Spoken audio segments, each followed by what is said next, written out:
let's start with nutrition. And the way I think about nutrition and ketones is flipping the metabolic switch. If you're in ketosis, really truly in ketosis, and you only know that if you finger prick blood test, but if you really are, you have flipped a metabolic switch.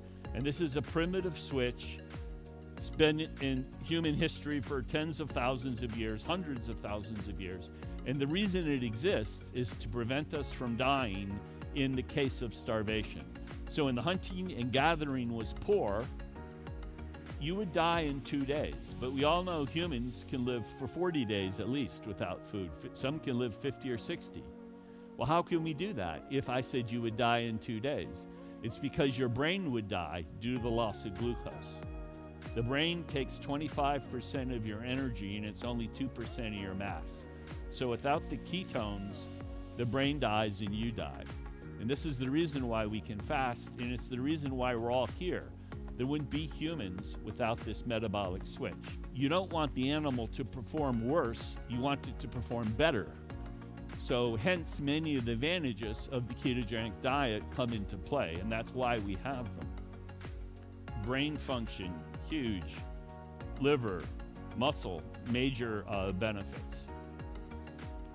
Health span is what you want. Lifespan's great, but not without health span. This function works the same in mice and people, but the ketogenic diet regulated the mTOR-C1 complex in a tissue-specific manner. And mTOR is one of those things that you elevate with heavy weightlifting, you elevate it with protein, but you don't want it always high. If you do something, either through drugs or other things, that constantly elevate mTOR, then you have a markedly shorter lifespan. And this is everything from worms to people. So you want mTOR up in muscle and low elsewhere. Now, something that gets missed with older people is protein. And a lot of people in ketogenic diets are terrified of protein. And this is because the diet evolved from the original early version. And as you get older, you need more protein, not less. You want grandma to be cutting into a big old steak, right?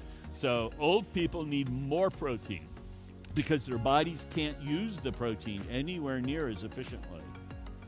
So the current RDA or IDI for protein is 0.8 grams per kilogram of body mass per day. Ketogenic diet. There's healthy and unhealthy ketogenic diets. Prove It is about doing better.